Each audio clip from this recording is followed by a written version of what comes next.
दोस्तों, मैं फजल हुसैन अपने चैनल में आपका इस्तकबाल करता हूं। आज मैं आपके सामने पेश करूंगा जवाहर नवोदय विद्यालय क्लास 6 के प्रवेश परीक्षा जो जनवरी में होने वाली है उसके लिए practice paper set. Jawahar Navodaya Vidyalaya का क्लास 6 का जो पेपर होता है वो 3 खंडों में विभाजित होता है। खंड फर्स्ट में मानसिकता परीक्षण, खंड सेकंड में अंगणित परीक्षण। खंड फर्स्ट में 40 प्रश्न मानसिकता परीक्षण के होते हैं और 41 से शुरू होता है हमारा अंगणित परीक्षण। प्रत्येक प्रश्न के लिए 4 संभावित उत्तर हैं, यानी ऑब्जेक्टिव टाइप क्वेश्चन होंगे ये, जिन्हें ABCD क्रम दिया गया है। इनमें से केवल एक उत्तर ही सही है। सही उत्तर चुनना है हमको और उत्तर पत्रिका में यानी OMR सीट में हमें प्रश्न संख्या के सामने वाले वृत्त को काला करना है। ये हमारा प्रश्न शुरू होता है 41 से। पहला प्रश्न अंगणित परीक्षण का। 2000 रुपये की जमा राशि पर 5 वर्ष बाद एक बैंक 3000 वापस करता है। साधारण ब्याज की प्रतिशत दर क्या है? तो इसमें हम देख रहे हैं कि प्रिंसिपल अमाउंट यानी मूलधन कितना है 2000। वापस किया हुआ धन यानी मिश्र धन ये है हमारा 3000। समय है 5 साल। हमें ज्ञात करना है साधारण ब्याज की प्रतिशत दर। तो सबसे पहले हम निकालेंगे कि साधारण ब्याज कितना होगा। हमें निकालना है साधारण ब्याज का प्रतिशत। तो ये बराबर होता है साधारण ब्याज गुणा 100 बटे समय गुणा मूलधन। यहाँ समय दिया गया है हमारा, मूलधन भी दिया गया है और 100 तो हमारा है ही फिक्स। साधारण ब्याज हमें अभी निकालना है। साधारण ब्याज क्या होगा? मिश्र धन जो हमारा 3000 है, मिश्र धन में से मूलधन घटा देंगे तो ये आ जाएगा हमारा ब्याज। साधारण ब्याज ये हो जाएगा 3000 में से 2000 घटा दिए, ये बचा 1000।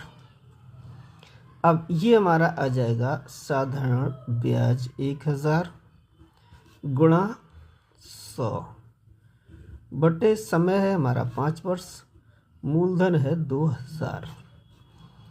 अब इसको हल कर लेंगे, ये 0 हमारे 0 से कैंसिल हो जाएंगे। 5 से ये कैंसिल हो गया, 5 दूनी 10 और 2 से ये कैंसिल हो गया, 2 ढाई 20। तो ये जो प्रतिशत आया है वो आया है 10% है हमारे C विकल्प में। तो C विकल्प ही इसका सही होगा। एक आयत का परिमाप 40 सेमी है, उसकी विमाएं सेमी में क्या होंगी यदि उसका क्षेत्रफल अधिकतम हो? ये हमारा अगर कोई आयत है, इसकी एक भुजा लंबाई A और चौड़ाई B है, तो आमने सामने की भुजाएं बराबर होती हैं। ये भी हो गया, B ये हो गया हमारा। चारों भुजाओं को अगर हम जोड़ दें तो इसका परिमाप हो जाता है। तो ये हो जाएगा 2A और ये हो जाएगा 2B। 2 को कॉमन ले लें तो A + B। तो आयत का परिमाप होता है 2 गुणा A + B, यानी दोनों भुजाओं को जोड़ के दोगुना कर दें तो इसका परिमाप हो जाएगा। और ये दिया गया है 40। अब 2 से इसको डिवाइड कर देंगे तो A + B बराबर 40 बटे 2 बराबर 2 दूनी 4, 20 सेंटीमीटर आ गया है। अब A + B बराबर है 20 सेंटीमीटर, यानी दोनों भुजाओं का योग 20 है। तो अधिकतम क्षेत्रफल कितना होगा? यानी A और B ऐसी कौन सी भुजाएं हैं जिनका योग तो 20 हो लेकिन उनका क्षेत्रफल यानी गुणनफल अधिकतम हो? तो ऑप्शन में देख रहे हैं ये 1 और 19। 1 और 19 ये हो सकती हैं, इनके योग 20 हो रहा है। दूसरी जो है वो 4 और 10 है, तो इनको जोड़ेंगे तो 14 हो जाएगा, तो ये नहीं हो सकता। 5 और 10 ये भी 15 हो जाएगा, ये भी नहीं हो सकता। तो B और C तो हो नहीं सकते। डी विकल्प में 12 और 8 दी गई हैं। 12 हो सकती है और एक भुजा 8 हो सकती है। अब इसमें देखेंगे दो ऑप्शन हमारे पास मौजूद है जिनकी भुजाओं का योग जो है 20 आ रहा है। अब इनका हम देख लें, अगर क्षेत्रफल कितना आ रहा है 19 और 1 का क्षेत्रफल, 19 और 1 लेने पर जो क्षेत्रफल आ रहा है 19 से कम 19 ही आ रहा है।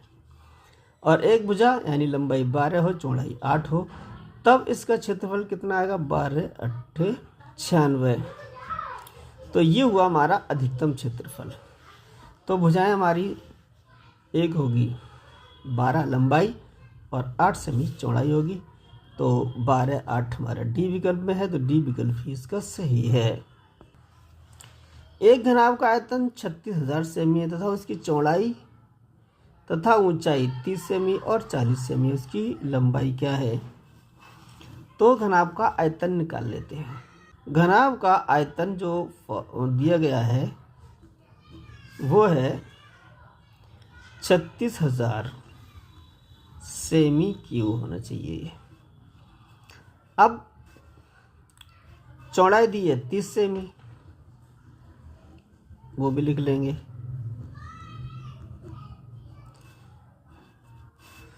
और ऊंचाई दी है 40 सेमी। हमें निकालना है लंबाई, ये मान लिया x। घनाभ का आयतन तो हमें दिया गया है। अब अगर फॉर्मूला लगाएं तो घनाभ का आयतन का जो सूत्र होता है वो होता है लंबाई, चौड़ाई और ऊंचाई। लंबाई निकाल लें तो ये आ जाएगी हमारी लंबाई, चौड़ाई और ऊंचाई आ जाएगी आयतन में। घनाभ का आयतन बटे में आ जाएंगे चौड़ाई और गुणा ऊंचाई। तो अब जो आयतन दिया गया है घनाभ का, उसमें चौड़ाई और ऊंचाई का भाग दे दें तो ये हमारी आ जाएगी उस घनाभ की लंबाई। तो घनाभ की लंबाई बराबर आ जाएगी, घनाभ का आयतन है 36,000 बटे चौड़ाई है 30 सेंटीमीटर, ऊंचाई है 40 सेंटीमीटर। एक जीरो से ये जीरो कैंसिल हो गया, एक जीरो से ये जीरो कैंसिल हो गया। 3 का अगर भाग दें तो 3 एकम 3, 3 दूनी 6 और 0 ये हो गया। अब 120 बटे 4, 4 से भी इसे डिवाइड कर दें, 4 तिया 12 और ये 0। तो ये आ जाएगी हमारी घनाभ की लंबाई 30 सेंटीमीटर। 30 सेंटीमीटर हमारा दिया है बी विकल्प में, तो बी विकल्प ही इसका सही है। दंड चार्ट से ज्ञात कीजिए कि कितने अभ्यर्थियों ने 20 से अधिक अंक पाए। तो ये हमारा दंड चार्ट दिया गया है, इसका हम अवलोकन करेंगे और देखेंगे कि इस चार्ट से हम क्या क्या हासिल कर सकते हैं। यहाँ से ये है हमारा 0 और ये बड़ी रेखा है, यानी ये एक्स एक्स कहलाता है, ये खड़ी रेखा ये वाई एक्स कहलाता है। इस पर हमारे अभ्यर्थियों की संख्या दर्शाई गई है और बड़ी रेखा पर यानी क्षैतिज रेखा पर जो अंक पाए हैं उनकी संख्या दर्शाई गई है। ये हम देखें, क्षैतिज रेखा पर 0 से 10 अंक जिसने पाए हैं वो कितने विद्यार्थी हैं? तो ये कितना ऊंचाई तक ये दंड गया है? ये 3 तक गया है। ये वाई अक्ष पर यानी लंबवत रेखा पर 3 दिखाया गया है, तो ये अभ्यर्थियों की संख्या है। इसका मतलब ये है कि 3 अभ्यर्थियों ने 0 से 10 अंक पाए। ऐसे ही आगे देखेंगे 10 से 20 अंक कितने विद्यार्थियों ने पाए? तो ऊपर चलते हैं 6 अभ्यर्थियों ने 10 से 20 अंक पाए। अब 20 से 30 अंक कितने अभ्यर्थियों ने पाए? तो ये ऊपर चलेंगे, कितनी ऊंचाई तक है? 7। तो 7 अभ्यर्थियों ने 20 से 30 यानी 20 से अधिक और 30 से कम 7 अभ्यर्थियों ने पाए हैं। तो अब हमारा जो प्रश्न था 20 से अधिक अंक पाने वाले विद्यार्थी कितने हैं? तो 20 से अधिक 30 तक 7 विद्यार्थी हैं। अब 30 से अधिक 40 तक विद्यार्थी हैं 4 और 40 से 50 तक पाने वाले हैं 2 और 50 से 60 तक जो अंक पाए हैं वो एक विद्यार्थी ने पाए हैं। तो ये 7, 4, 2, 1 ये इतने विद्यार्थी हैं जिन्होंने 20 से अधिक अंक पाए हैं। तो इन सबको जोड़ लेंगे। 7, 4, 11, 2, 13 और 1, 14। तो 14 विद्यार्थियों ने अंक जो पाए हैं 20 से अधिक अंक पाए हैं। तो हम विकल्पों में देखें, ए में 3, बी में 5 और सी में 13 और डी में है 14। तो डी विकल्प ही हमारा सही है। इस प्रश्न में अंक दिए गए हैं 7, 0, 1, 2 तथा 3 से बनने वाली छोटी से छोटी सम संख्या क्या है? तो छोटी से छोटी और सम संख्या, ये हमारे अंक दिए गए हैं।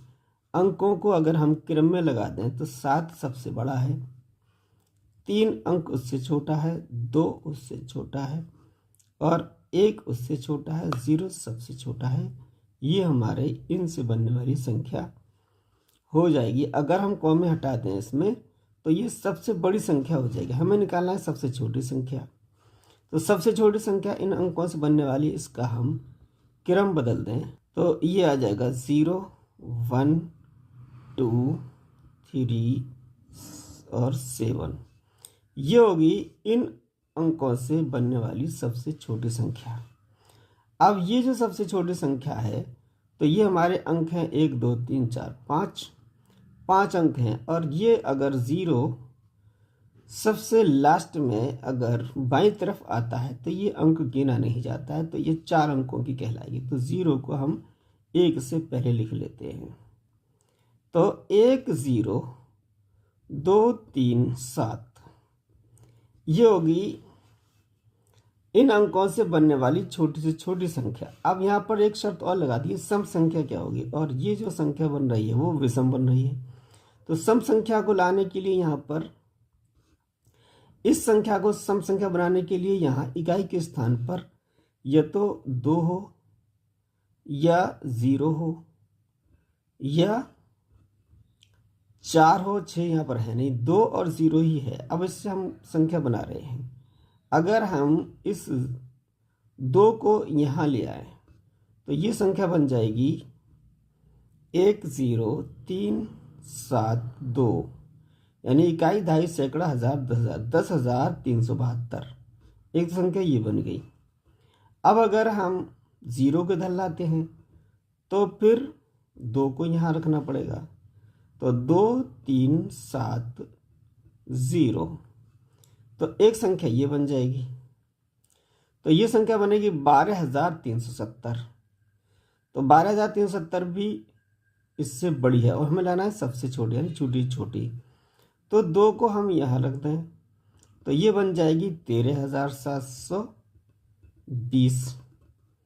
तो ये क्या हो रहा है हमारा, ये संख्याएं बढ़ रही हैं। अब अगर और चेंज करते हैं तो फिर और बढ़ेगी। तो ये भी बड़ी है, ये भी बड़ी है। इन तीनों में सबसे छोटी संख्या ये है जो 5 अंकों की भी है और सम भी है और सबसे छोटी है। तो ये हमारा आंसर होगा 10,372। और ये हमारा पहले विकल्प में ही है 10,372। तो ए विकल्प ही इसका सही है। निम्नलिखित में से कौन सी अभाज्य संख्या है? ये पहली दी गई है 91। तो 91 हमारी 13 से कट जाती है। 13 सत्ते 91, 7 से कटेगी, 13 से कटेगी, ये नहीं होगी। 93 है संख्या, ये 3 से कट जाएगी। 3 53, 3 एकम 3, ये भी नहीं है। 95 है, ये 5 से कट जाएगी, 5 कटेगी, 19 पंजे 95 होता है। अब ये तीनों ही कट रही हैं तो ये अभाज्य नहीं है। अब बची हमारी चौथी संख्या 97। तो यही अभाज्य संख्या होगी, वह संख्या जो खुद से और एक के अलावा से किसी तीसरी संख्या से विभाजित न हो, वही अभाज्य संख्या कहलाती है। तो ये 97 हमारी अभाज्य है। तो डी विकल्प इसका सही है। एक ट्रक 175 बोरे सीमेंट ले जा सकता है। 58,275 बोरों को ले जा सकने के लिए कितने ट्रकों की आवश्यकता होगी? यानी हमें, ये हमारे 58,275 बोरे हैं और एक ट्रक में आता है 175 बोरे। तो 175, 175, 175, 175 कितने जगह हिस्सों में बटेंगे, उतने ही ट्रकों की हमारी आवश्यकता होगी। यानी हमें इसको बांटना है 175 के ढेरों में। तो बांटने के लिए हमें क्या करना पड़ता है, भाग करना पड़ता है। तो एक में कितने आ रहे हैं, 175। तो 175 का हम इसमें भाग दे देंगे तो वो हमारी संख्या आ जाएगी कि कितने ट्रकों की हमें आवश्यकता होगी। तो 175 का भाग देना है 58,275 में। हमें 175 का पहाड़ा पढ़ना पड़ेगा। अब चूंकि 175 का पहाड़ा हमें याद नहीं है तो हम इसको कैसे डिवाइड करें।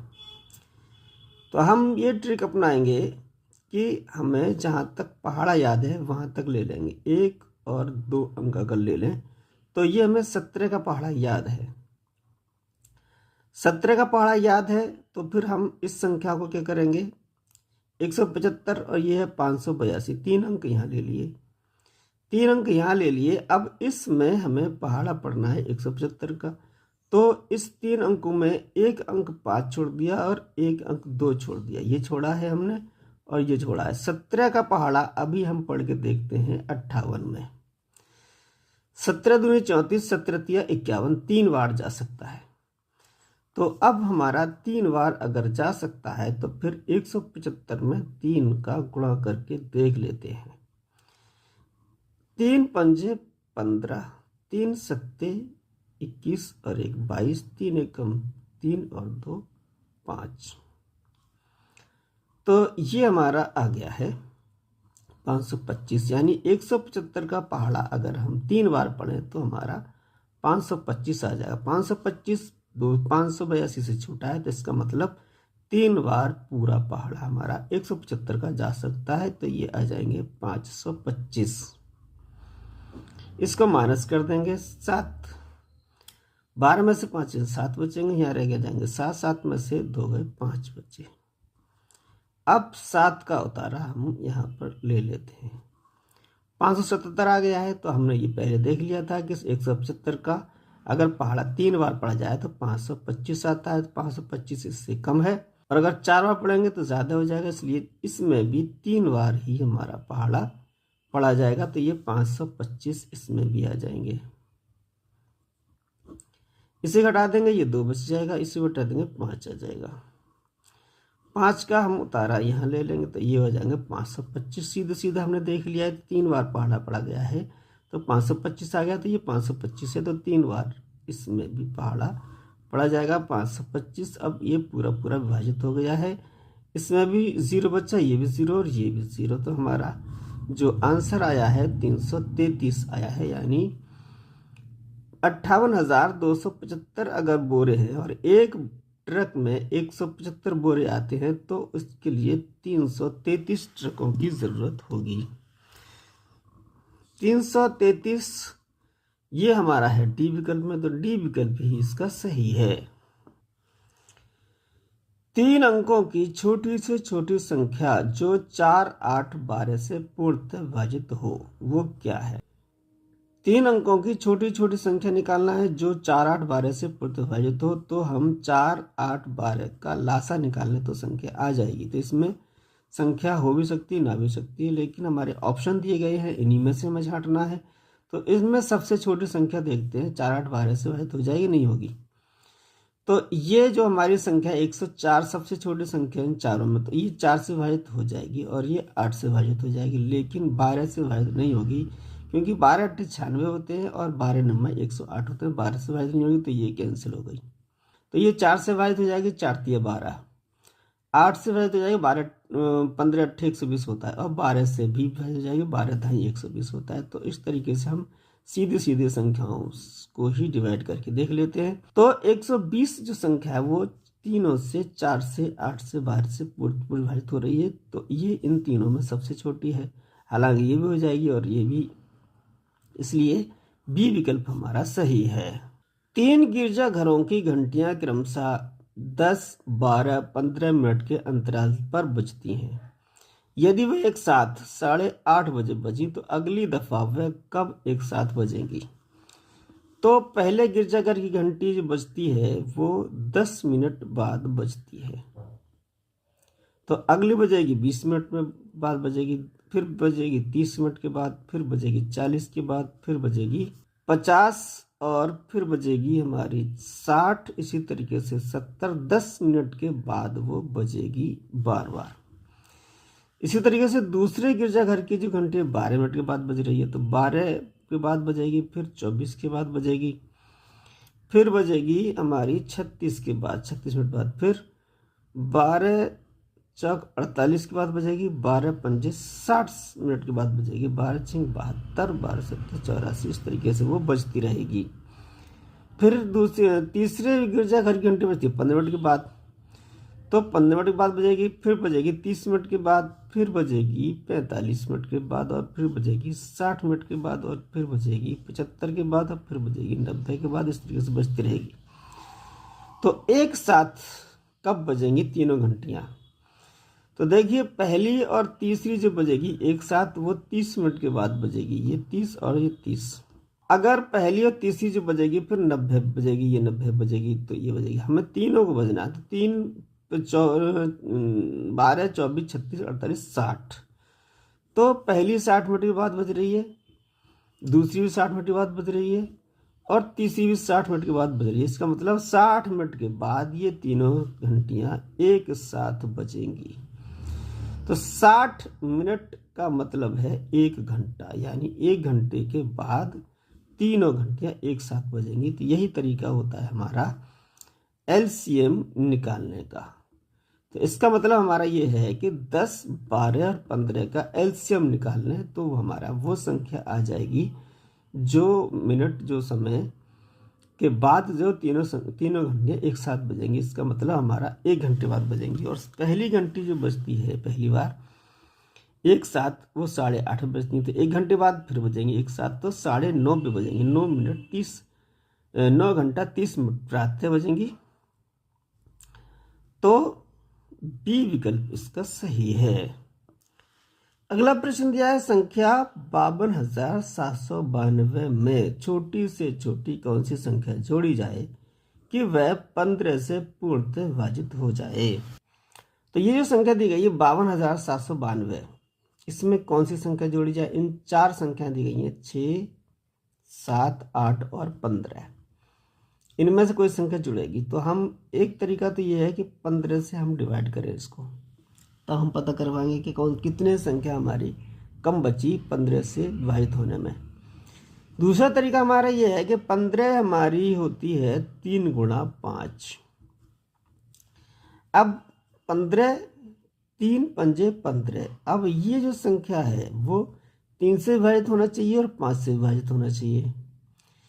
तो हम इसमें तीनों संख्याओं, इन चारों संख्याओं को बारी बारी जोड़ के देख लेते हैं। इससे हमें जल्दी पता चल जाएगा कि हमारी संख्या कौन सी इसमें जुड़ेगी, ताकि 15 से पूरी पूरी डिवाइड हो जाए। 6 को अगर जोड़ते हैं तो ये यहाँ पर आ जाएगी 8। यहाँ पर 6 जोड़े तो इकाई के स्थान पर 8 आ जाएगी, और ये 8 आने के बाद 5 से विभाजित नहीं होगी। क्यों? क्योंकि 5 से विभाजित होने के लिए इकाई के स्थान पर 0 हो या 5 हो। तो ये हमारा पहला ऑप्शन जो है वो कैंसिल हो गया, ये नहीं होगा। अब अगली संख्या हमारी 7 है। अगर हमने यहाँ 7 जोड़ते हैं तो 7 और 2 9 हो जाएगा, और 9 अगर यहाँ इकाई के स्थान पर आता है तो भी 5 से विभाजित नहीं होगी। तो दूसरा जो हमारा ऑप्शन था वो भी कैंसिल हो गया। अब हमारा सी ऑप्शन बचता है। अब यहाँ पर अगर हम 8 जोड़ते हैं इकाई के स्थान पर, तो 8 जोड़ने पर क्या होता है, 2 और 8 क्या हो जाता है, 10। अब क्या था, इकाई के स्थान पर कितना आ गया हमारा, 0। इसका मतलब 5 से डिवाइड हो जाएगी। 5 से डिवाइड, अब 3 से डिवाइड करने के लिए हमारा जो शर्त होती है, अंकों को जोड़ने के बाद अगर अंकों का योग 3 से डिवाइड हो जाए तो संख्या हमारी डिवाइड हो जाएगी। यहाँ अगर हमने 8 जोड़ा है तो संख्या कितनी आ गई, 5, 2, यहाँ 0 आ जाएगा, यहाँ 1 हासिल बचेगा तो 10 हो जाएगा, यहाँ 8 हो जाएगा। तो ये 800। अब इसको जोड़ देंगे, 8, 2, 10, 5, 15। अंकों का योग कितना आ गया, 15। 15 3 से विभाजित हो रहा है। इसका मतलब इसमें अगर 8 जोड़ दें तो ये संख्या आएगी, और ये संख्या हमारी 3 से डिवाइड हो रही है, और लास्ट में 0 आ रहा है इसलिए 5 से डिवाइड हो रही है। ये संख्या 3 और 5 यानी दोनों से डिवाइड हो रही है। तो इसका मतलब ये पूरी संख्या 15 से डिवाइड हो जाएगी। और ये 15 से डिवाइड कब हुई है, 8 जोड़ने पर। तो ये पूछ रहे थे कि कौन सी संख्या इसमें जोड़ी जाए ताकि ये 15 से पूरी विभाजित हो जाए। तो हमारा आंसर आया है 8। तो 8 ही इसका आंसर सही होगा। तो सी विकल्प इसका सही है। अगला जो प्रश्न है वो 13.3 संख्या दी गई है। 1.33, 1.0033 तथा 1.0333 का सम क्या होगा, यानी इनको जोड़ा जाए तो संख्या कितनी आएगी। तो ये हमारी दशमलव की संख्याएं हैं। इसमें ये देखा जा रहा है कि हमें दशमलव की संख्याएं जोड़ना आता भी है या नहीं आता है। तो दशमलव की संख्याएं हमें जोड़नी हो तो इसका क्या तरीका होता है। ये होता है हमारी दशमलव से पहले है वो पूर्णांक है और दशमलव के बाद है वो पूर्ण अंश है, यानी पूर्ण संख्या और अंश संख्या मिला के हमारी संख्या बन रही है। तो ये आती है, पहली संख्या है 13.3। तो अब हम इसके नीचे लिखेंगे। नीचे लिखने के लिए क्या होगा कि दशमलव के नीचे दशमलव आए, पूर्णांक के नीचे पूर्णांक और अल्पांश के नीचे अल्पांश आना चाहिए। तो अगली संख्या 1.33 इस तरह लिखेंगे, 1 दशमलव नीचे दशमलव, 1 इधर और 3 इधर। अगली जो संख्या है वो है 1.0033। इस तरीके से लिखते चले जाएंगे एक दूसरे के नीचे। अगली जो संख्या होगी वो होगी 1.0333। तो हमें ये याद रखना है, दशमलव की संख्याओं को जोड़ने के लिए दशमलव के नीचे दशमलव आता चला जाएगा, बाकी जो अंक हैं वो दाएं तरफ और बाएं तरफ वैसे ही लिखते चले जाएंगे। और इसमें जहाँ खाली जगह है जहाँ जीरो रख दो, कोई दिक्कत नहीं है। ये हमारे जीरो रख गए, ये जीरो, ये जीरो। अब इनको अगर हम जोड़ें तो ये आ जाएगा हमारा 3 और 3 6, 3 और 3 6, 3 और 3 6, 3 और 3 6। ये होगा दशमलव के बाद के यानी दाएं तरफ के अंक। अब बाएं तरफ के अंक 3, 4, 5 और 1 6 और 1 ये। तो ये जोड़ आ गया है सब 16.6666। 4 जगह 6 हो जाएगा। 16.3 है ये गलत, 16.60 है ये भी गलत, 16.33 है ये भी गलत। ये है डी विकल्प में 16.666 4 जगह। तो ये हमारा डी विकल्प इसका सही है।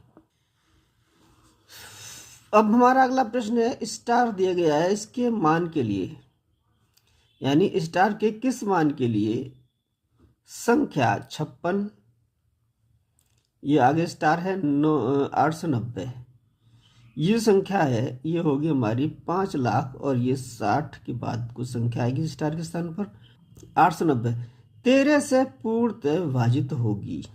तो ये कोई संख्या है 56 और यहाँ पर खाली जगह है, स्टार है 890 है। इसको 13 से पूर्व विभाजित कब होगी, इसके लिए हम इसमें संख्या दी गई है 1 3 5 7। सबसे पहले 1 रखते देखते हैं। तो 13 चौक 52, ये 4 बार भाग चला गया, यहाँ से बचेगी हमारी 4, यहाँ पर 1 रखा 8, तो 13 तिया 39 3 बार पहाड़ा पड़ गया इसमें। अब यहाँ से बचेंगे 2, 8 को उतार लेंगे,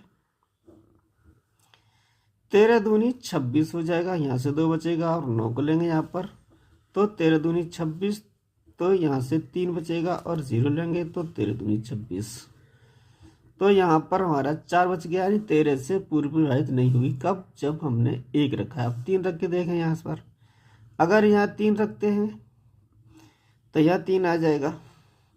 जब यहाँ 3 होगा तो फिर 43 में से 39 हटाएंगे तो यहाँ 4 आ जाएगा और यहाँ जब 4 आ जाएगा तो ये 48 हो जाएगा।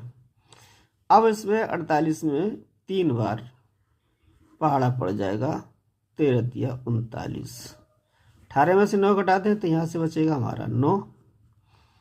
फिर अगली जो संख्या हमारी 9 है, इसमें पहाड़ा पड़ेंगे तो 13 सत्ते 91 हो जाएगा, यहाँ से 8 बचेगा, 0 लेंगे तो भी 13 छक्का 78 आ जाएगा, तो यहाँ से बच जाएगा 2। तो 3 रखने पर भी हमारी ये जो संख्या बनेगी वो 13 से विभाजित नहीं हो रही है, तो हम रखेंगे 5। अब यहाँ स्टार की जगह 5 रख के देखते हैं।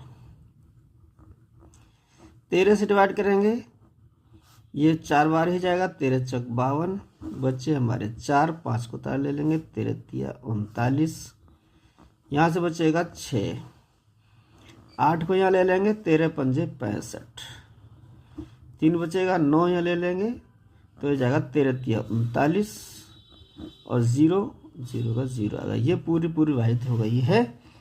कब, जब स्टार की जगह 5 रखा है, तो सी विकल्प इसका सही है। ये प्रश्न है 2000 का 7.5% क्या होगा। तो इसके निकालने के लिए 2000 को 2000 रखेंगे, का की जगह गुणा ले लेंगे और 7.5% है उसको हम 7.5/100 में लिखेंगे।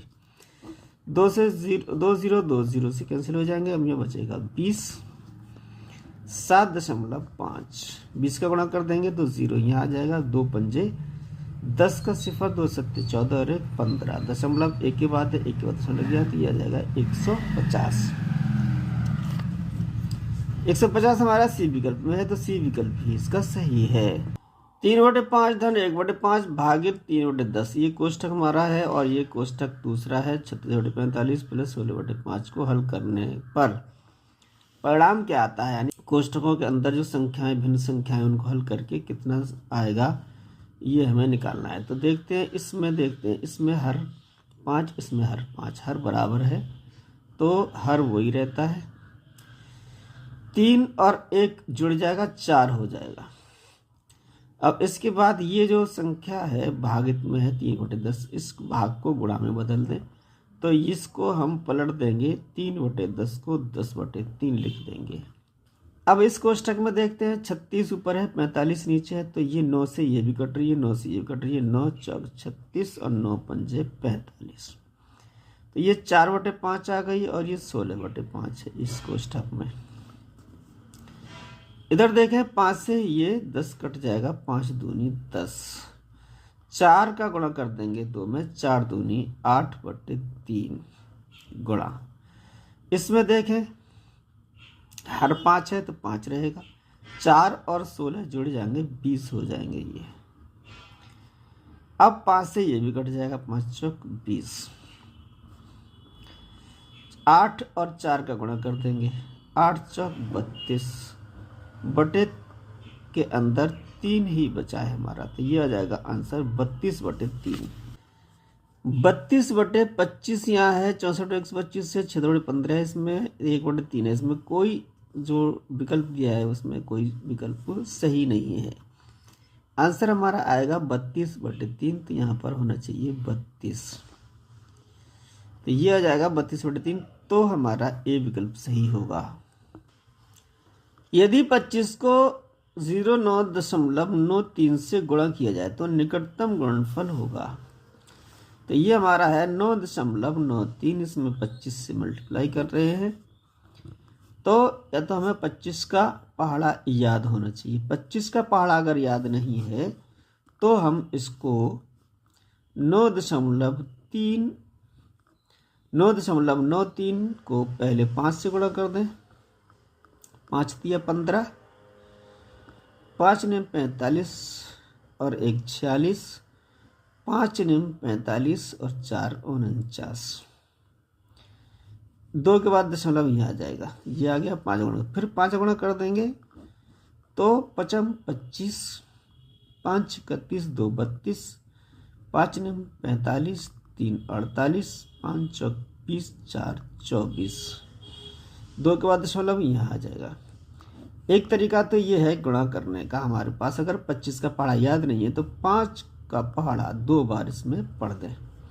अगर 25 का पहाड़ा याद है तो 25 का पहाड़ा सीधा सीधा पढ़ देंगे, 25 तिया 75, 75 के 5 हासिल 7, 25 निम्मा 225, 225 में 7 को जोड़ देंगे तो 232 हो जाएगा, 32 के 2 हासिल 23, 25 निम्मा 225, 225 में हासिल 23 जोड़ दें तो ये आ जाएगा 8 4 248, 2 के बाद दशमलव। आंसर हमारा सेम आया 248.25, 248.25। तो इस तरीके से भी हम गुणा कर सकते हैं। अगर हमें 25 का पहाड़ा याद नहीं हो तो हम 5 का पहाड़ा 2 बार पढ़ देंगे, एक बार पढ़ेंगे फिर जो संख्या आएगी उसमें फिर 5 का पहाड़ा पढ़ देंगे। तो ये हमारा जो गुणनफल आया है 248.25। अब इसका हमें निकालना गुणनफल क्या होगा, निकटतम गुणनफल इसमें देख लें कितना आ रहा है, 300 नहीं है, 375 नहीं है, 447 नहीं है, ये है हमारा 250। तो इसका जो आंसर होगा वो 250 आएगा राउंड फिगर में। तो निकटतम गुणनफल फल आया है 250, तो डी विकल्प इसका सही है। संख्याओं की अगली पंक्ति होगी, पहली पंक्ति है 2 4 8, अगली पंक्ति है 3 9 27, फिर 4 16 64। 3 पंक्तियां दी गई हैं, चौथी पंक्ति हमें निकालना है। तो चौथी पंक्ति क्या करेंगे, यहाँ पर देखेंगे पहली पंक्ति में नीचे की तरफ 2 3 4, ये हमारी लगातार संख्याएं क्रमांकन संख्याएं आ रही हैं। तो अगली जो चौथी लाइन होगी उसकी पहली संख्या 5 होनी चाहिए, 2 3 4 5। अब इसमें देखें 4 9 16, ये कहाँ से आ रही है, इसका ही 2 का 2 में गुणा किया गया तो 4 आ गए, 3 का 3 में गुणा किया तो 9 आ गए, 4 का 4 गुणा 4 चौक 16 आ गए। ऐसे ही 5 का 5 गुणा करेंगे 5 25 आ जाएंगे। अगली पंक्ति में क्या है, 4 में 2 का गुणा किया है, 4 दूनी 8, यानी इनका आपस में गुणा कर दिया है, इसलिए आ गई अगली संख्या। 9 का 3 गुणा 9 27, 16 का 4 गुणा 16 चौक 64। ऐसे ही 25 का 5 में गुणा कर देंगे, 25 पंजे 125। तो ये हमारी अगली पंक्ति आ गई है 5 25 125। आंसर देख लें, 5 15 है, 5 25 125 सी विकल्प में है, तो सी विकल्प ही इसका सही है। 7 लीटर तेल में से 300 मिलीलीटर वाली कितनी बोतलें भरी जा सकती हैं। 7 लीटर तेल है और एक बोतल में हमारे आ रहा है 300 मिलीलीटर और ये है 7 लीटर। तो इस 7 लीटर को बांटना है 300 300 300 भागों में, यानी 300 का ढेर बनाना है एक, यानी एक बोतल में भरना है, 300 का ढेर बनाना है, 300 ढेर बनाना है। तो कितने ढेर बनेंगे, यानी कितनी बोतलों की आवश्यकता होगी, कितनी बोतलें हमारी भरी जा सकती हैं। इसके लिए इस 7 लीटर को बांटना है, बांटने के लिए हमें भाग करना होता है। तो 300 का भाग देंगे हम 7 लीटर में। तो ये 300 है मिलीलीटर और 7 है लीटर, तो पहले 7 लीटर को ही मिलीलीटर में बदलना है।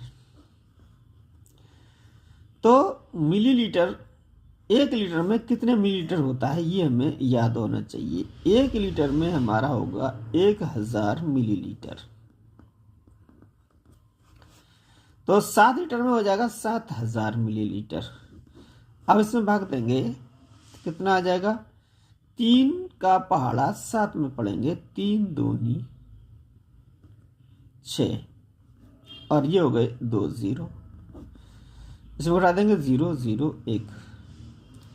अब 1 0 उतार लेंगे, 1 0 ये 1 0 ये, यहाँ पर 0 आ गए, यहाँ 0 आ गया। अब 10 में पहाड़ा पड़ेंगे 3 का, 3 3 9, 3 दूनी 6, 3 3 9।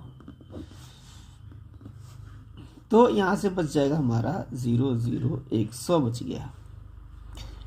अब ये बनेगा हमारा 23 बोतलें तो पूरी आ जाएंगी और 100 मिलीलीटर बचेगा कितने के लिए, 300 मिलीलीटर के लिए। 100 को 3 जगह बांटने के लिए ये हमारा आंसर आ जाना चाहिए।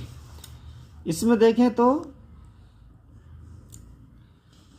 कोई संख्या हमारी दी गई है 2 23 200 और 215, ये तो नहीं होगा, 23 आ रहा है।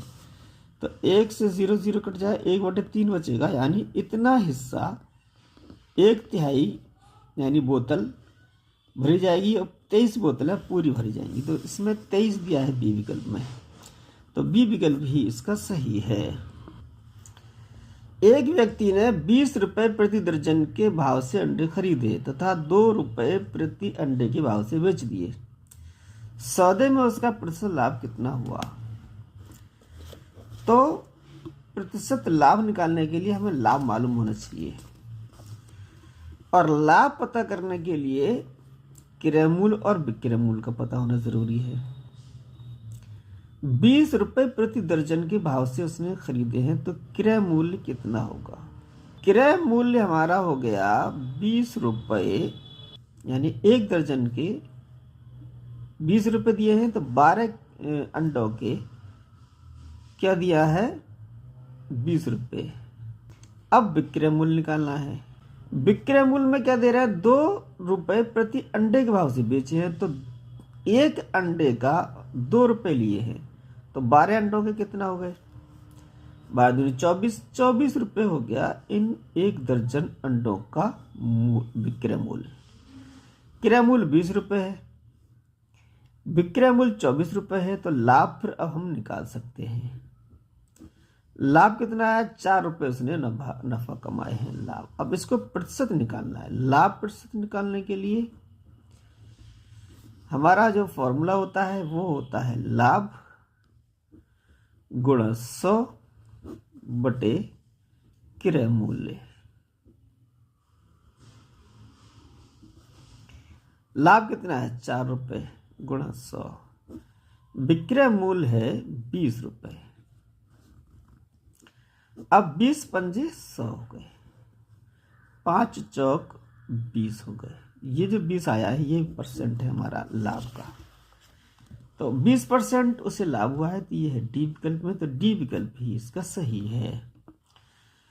अगला प्रश्न है, एक लड़के ने अपनी पुरानी पाठ्य पुस्तक 20% हानि पर 64 रुपये में बेची। पाठ्य पुस्तक का क्रय मूल्य क्या है? इस प्रश्न में हमें क्रय मूल्य मालूम नहीं है, इसको हम मान लेते हैं।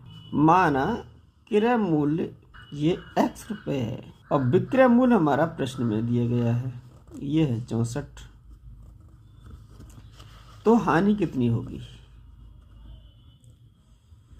हानि जो होती है वो क्रय मूल्य पर होती है, यानी x का 20%। ये हमारा दिया गया है, 20% हानि हुई है। x का 20%, x गुणा 20 बटे 100। का की जगह हम गुणा करते हैं, 20% को 20 बटे 100 यानी भिन्न के रूप में लिख लेते हैं। 0 से 0 कैंसिल हो गया है, 2 पंजे 10। तो x एकम x बटे 5, ये हमारी है हानि। इस हानि को क्रय मूल्य में से घटा दें तो हमारा आ जाएगा विक्रय मूल्य। ये प्रश्न के अनुसार जो दिया गया है और जो हम गणना करते हैं उसके अनुसार इस तरीके से लिखते हैं। क्रय मूल्य हमारा है x रुपये, हानि हुई हमारी x बटे 5। क्रय मूल्य में से अगर हानि घटा दें तो हमारा विक्रय मूल्य आ जाता है, ये हमारा है 64। तो 5 का गुणा कर देंगे नीचे और ऊपर, तो ये आ जाएगा 5x बटे 5। x बटे 5 बराबर 64। हर बराबर हो गया, इसका 5 आ गया। 5x में से 1x हटा दें, 4x बच गया, ये बराबर 64। अब हमने x माना है क्रय मूल्य, तो x की ही वैल्यू निकालना है। तो ये 4 बटे 5 को इधर जब लिखेंगे तो इसको उल्टा कर देंगे। x बराबर 64 गुणा 5 बटे 4। तो 4 से ये कैंसिल हो गया, 4 एकम 4, 4 छिंग 24 यानी 16। x की वैल्यू आ गई 16 गुणा 5 यानी 16 पंजे 80 रुपये। x है हमारा क्या है? क्रय मूल्य। इसका मतलब x की वैल्यू आई 80, तो क्रय मूल्य ही हमारा क्या कहलाएगा? 80 रुपये आ जाएगा। तो ये 80 रुपये हमारा पाठ्य पुस्तक का क्रय मूल्य है। तो बी विकल्प में है, ये बी विकल्प इसका सही है। 60वां प्रश्न है, ये अंकगणित परीक्षण का आखिरी प्रश्न है, यानी 41 से 60 तक 20 प्रश्न अंकगणित परीक्षण के होते हैं। जोसेफ 60 सेकंड में 150 मीटर दूरी तय करता है, उसकी गति किमी प्रति घंटा में क्या होगी? तो समय हमारा दिया गया है 60 सेकंड और दूरी दी गई है 150 मीटर। चाल निकालना है हमें, तो फॉर्मूला होता है चाल बराबर दूरी बटे समय, और वो भी निकालना है हमें किसमें? किमी प्रति घंटा में। इसका मतलब दूरी को किलोमीटर में बदल दें और समय को घंटे में बदल दें, तब यहाँ पर लगाएंगे उसको। तो इसे बदलने के लिए क्या करेंगे, 60 सेकंड है ये, इसे हमें घंटों में बदलना है। तो 1 घंटे में कितने सेकंड होते हैं, 3600 सेकंड होते हैं। तो अब ये घंटों में बदल जाएगा। 0 0 से कट गया, 6 6 36, 1/60 मीटर में दिया गया है ये, इसको हम किलोमीटर में बदल दें। तो 1000 मीटर में 1 किलोमीटर होता है। तो ये हमारा बदल जाएगा किलोमीटर में। 0 0 कट गया, 5 से कट जाएगा, 5 दिया 15, 5 दूनी 10, ये आ जाएगा 3/20 किलोमीटर। अब ये दूरी हम आ जाएगी 3/20 बटे समय आ गया 1/60। अब ये 4 भिन्न हो गई। तो इसमें क्या होता है, पहला और लास्ट का गुणा हो जाता है, 3 × 60 हो जाएगा। और दूसरा और तीसरे का गुणा हो जाएगा 20 × 1, 20 या 60, ये हो गया 3 × 9 किमी प्रति घंटा। ये चाल आ गई है। तो एक तरीका तो ये हुआ। दूसरा तरीका क्या है, दूसरे तरीके के मुताबिक हम चाल निकाल लेंगे। दूरी हमारी 150 ही रखेंगे यानी मीटर, समय हमारा 60 ही रखेंगे यानी सेकंड। 0 से 0 कट गया, 3 से कट जाएगा, 3 दूनी 6, 3 × 9 यानी 3/2। ये भी चाल आ गई। ये चाल आई है मीटर पर सेकंड में। तो ये चाल आ गई मीटर पर सेकंड में। इसको किलोमीटर प्रति घंटा में बदलना है। तो 3/2 में गुणा कर देंगे। ये 3 से भाग दिया है, 3 पंजे 15, 3 दूनी 6, तो ये आ जाएगा हमारा 5/2। 5/2 आ गया मीटर पर सेकंड में। इसको बदलना है किलोमीटर प्रति घंटा में। तो 18/5 का हम गुणा कर देंगे। तो यही हमारी जो चाल मीटर पर सेकंड में थी, अब ये आ जाएगी किलोमीटर प्रति घंटा में। 2 निम 18, 5 से 5 कट गए, कितना आ जाएगा, 9 किमी प्रति घंटा। तो 9 आ गया। हमें चाहे इस तरीके से कर लें, चाहे इस तरीके से कर लें, पहले इसको बदल दें या बाद में 18/5 का गुणा कर दें। तो हमारा आंसर आ गया है 9 किमी प्रति घंटा चाल आई है। तो ये है ए विकल्प में। तो ए विकल्प इसका सही है।